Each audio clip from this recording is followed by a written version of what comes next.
All right. Hello, everyone. Okay, good evening, and you're welcome to Relationship Matters on YouTube. Yes, we did it. I've been Yes. looking for a way that we could maybe come live on YouTube one of these days, and thank God I'm now eligible to come live. All right, the question is, how do you know the The right right person. person? So, maybe was it difficult for you to know? Wow. Was it difficult for you to know that I was the right person when you met me? Was it difficult? When you meet the right person, you will know. And you must understand that part of how you will know is the way the person treats you. Okay? Part of how you know is the way the person treats you. And of course, you should have an idea of what you want, so that when the right person come, the person wouldn't confuse you. I don't know if you understand. So that when the person comes, the person will not confuse you. If you even see the person, there's something in you that will tell you that this is the person. But how did you know? You will just like that day in the church while you were going, we're in the church together. Yeah. Something in me told me that this will make a good wife for me. So just like what happened that day, you said you were passing, you saw my poster on the wall and you heard something. So someone who is going to be your wife or your husband, you will perceive something. Exactly. You will get something will convince you somehow that this is the person. Yeah. And you must understand that in looking for the right person, you have to be the right person first. Because the same way you are looking for somebody who is right for you, someone else is equally looking for you to be right for them. So in falling in love, understand, or in looking for the right person or falling in love, you must understand that first and foremost, you have to be the right person. Secondly, another thing you must take note on finding the right person or in falling in love, you must understand that it's not everybody that comes your way that is marriageable. It's true. You are right. It's true. Some people may come looking like they care.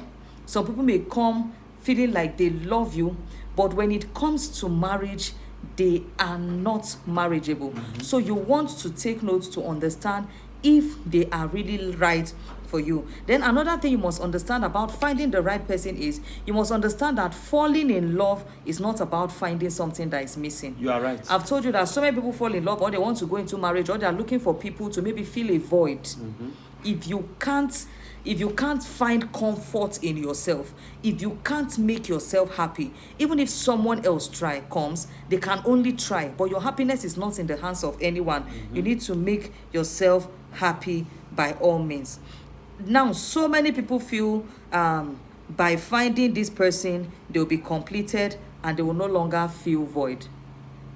People can only, I don't know how to put this in English.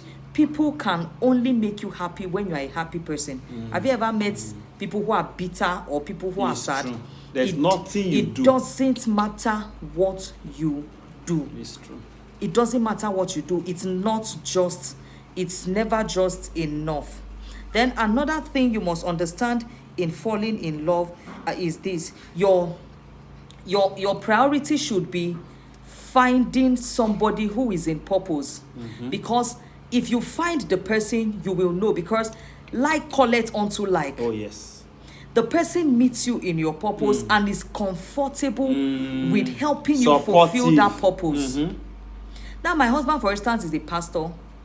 There are some career I will do that will not match his own. Oh yes. One thing you must understand, when the right person comes, look at your future, your purpose. Is it in alignment? Just like some clothes complement some shoes. That is how purpose complements with partners. If it is not okay, there is nothing you can do. It will not flow. So be careful of just going into a relationship with somebody who doesn't know your purpose or is not ready to walk in line with your purpose. Then another thing you must understand is that it is easy to be deceived when you are in love. It's true. Because when some people are in love, their sense is gone. It is very easy, because most times what is in action that time is your feeling. It's true. Emotion comes to play. It's true. You can easily be deceived because you love this person. Sometimes you tend to believe everything he or she says. You can't even read between the lines. Even when there is error, sometimes you want to be very careful, and you want to see if you can manage it. It's true. Any character that is not in line with what you want, if you manage it into marriage, it will damage you in marriage. It's true. So I tell you that people don't change overnight. People change because they want to change. So don't say you are going to be going into a relationship with somebody and you are expecting or hoping that the person will change. If you see what you don't want, you have all the time.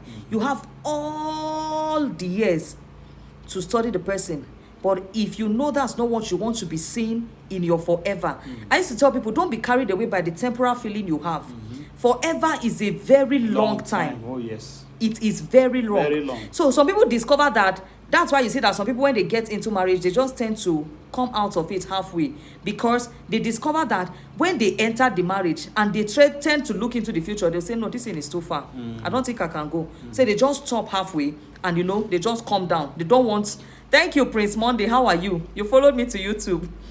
You don't know how to do it, and they just drop by the road. They don't want to move on. Then another thing you must be careful about in falling in love is this: not every feeling you have is love. It's true. You are right. Sometimes you may just be needing a company, and you mistake it for love. Sometimes you may just be carried away, and you mistake it for love.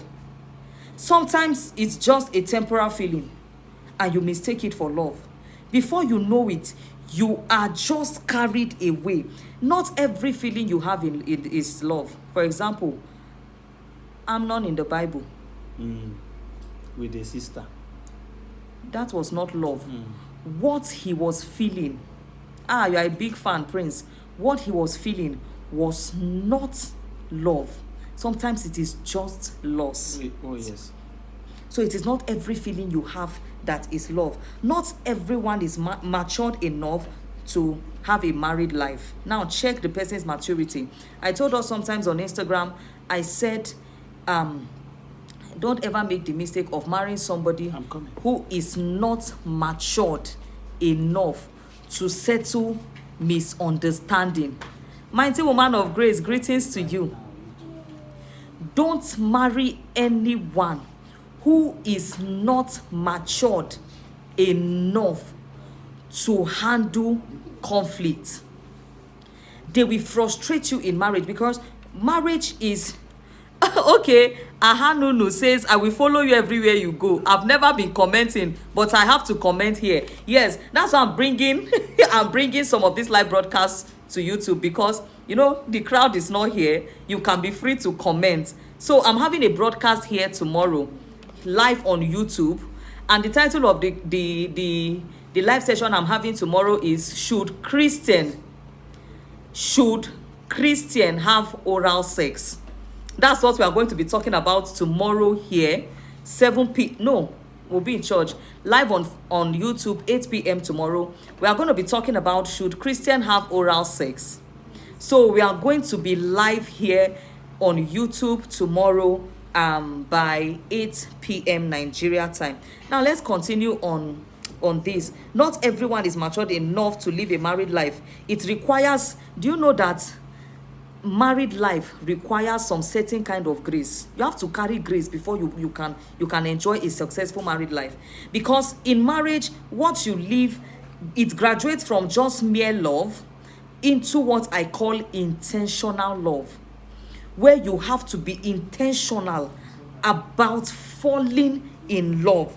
So you must understand that even a marriage that is made in heaven requires love. and it requires some kind of grace, because it's going to get to a point where the love in marriage has to become an intentional love, because that is when you're going to see all your partner's weakness being displayed.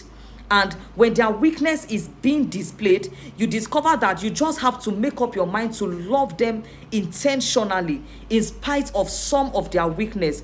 Because trust me, some of them are going to be having some weaknesses, okay? And some weakness in your partner, you are just going to discover it over time, okay?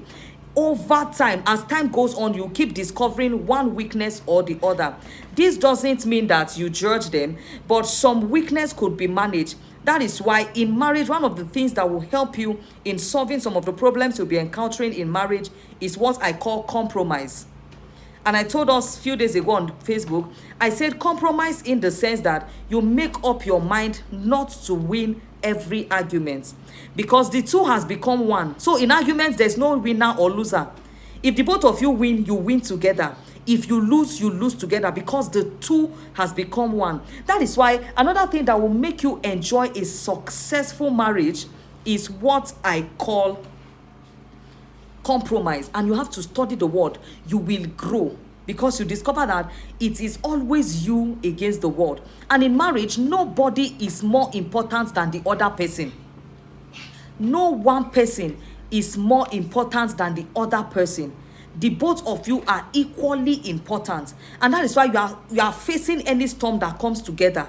You are not facing each other. So your focus should be on the storm. So the right person will be able to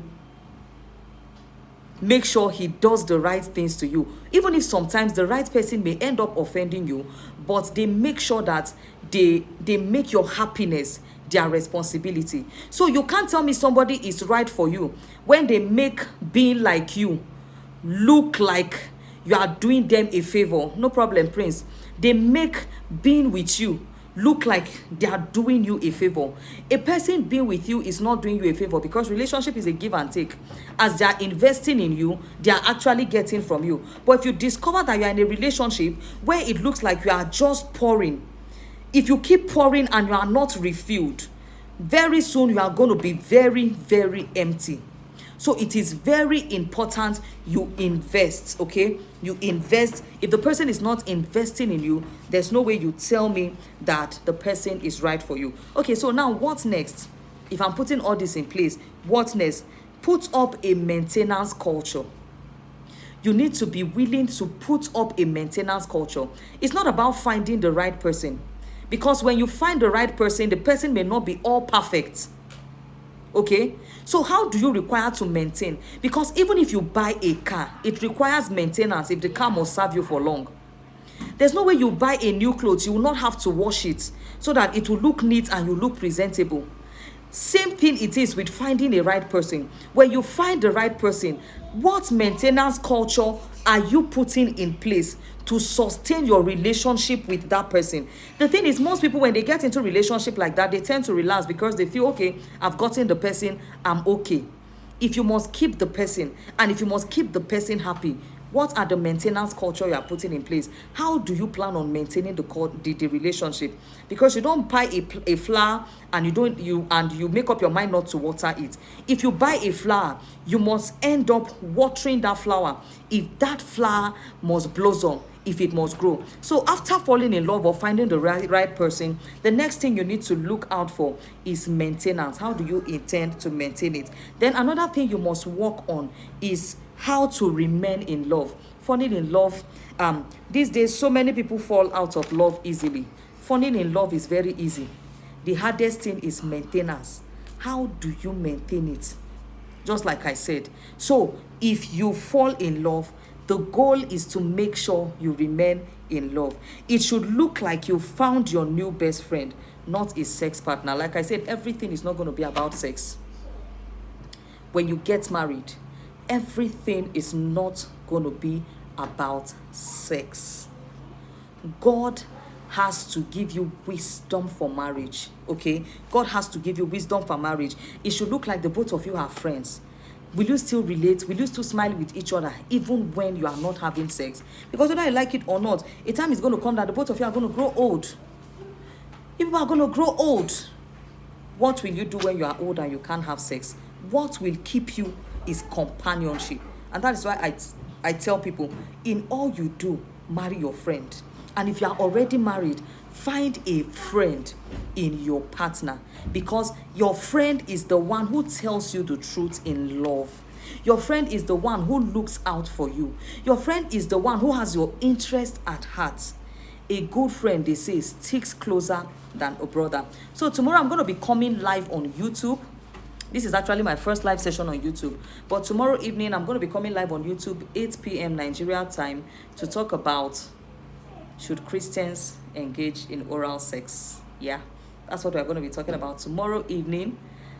So if you have not subscribed, or you may have subscribed, that's why you are seeing this video, I'll just encourage you to turn on your post notification, the notification bell, so that you just get notified whenever I come live. I'll see you all tomorrow. Good night. God bless you. Thank you.